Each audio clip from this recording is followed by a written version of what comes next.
الحمدللہ وحدہ والصلاۃ والسلام علی من لا نبی بعد اما بعد۔ ایک بھائی نے یہ سوال کیا ہے، کیا انسان جس عورت کے ساتھ شادی کرنا چاہتا ہو اس عورت کو دیکھ سکتا ہے، یعنی منگیتر کو دیکھ سکتا ہے؟ جواب: شریعت اسلامیہ کی روح سے جس عورت کے ساتھ شادی کرنے کا عزم کر لیا جائے تو اس عورت کا چہرہ اور ہاتھ آپ دیکھ سکتے ہیں۔ اور یہ بات یاد رکھیں، ہاتھ اور چہرہ دیکھنے کے علاوہ اور کوئی چیز کی طرف آپ نہیں دیکھ سکتے۔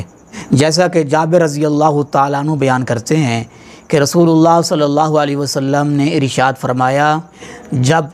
تم میں سے کوئی شخص نکاح کرنے کا ارادہ کرے، فرمایا اسے چاہیے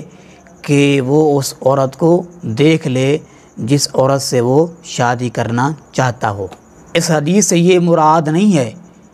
کہ نکاح کرنے کا ارادہ نہ ہو، ویسے عورت کو دیکھنا ہو، تو یہ نہیں ہے، بلکہ نکاح کرنے کا عزم ہو، شادی کرنے کا عزم ہو،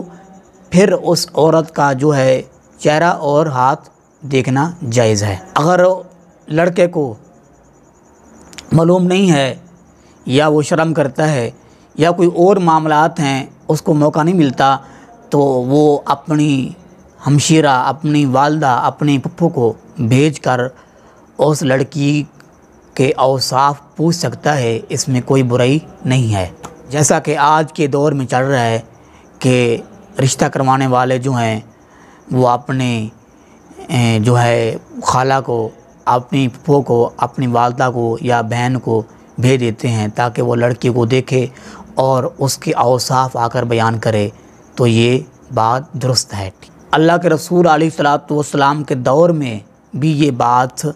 ہمیں ملتی ہے کہ اللہ کے رسول علیہ الصلوۃ والسلام نے سلیم رضی اللہ تعالیٰ عنہا کو ایک عورت کی طرف بھیجا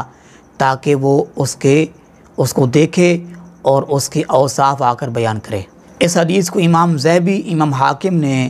امام مسلم کی شرط پر صحیح کہا ہے۔ لہٰذا جو نوجوان کسی لڑکی سے شادی کرنا چاہتا ہو تو وہ اسے ایک نظر دیکھ سکتا ہے اور اس لڑکی کے بارے میں معلومات حاصل کر سکتا ہے۔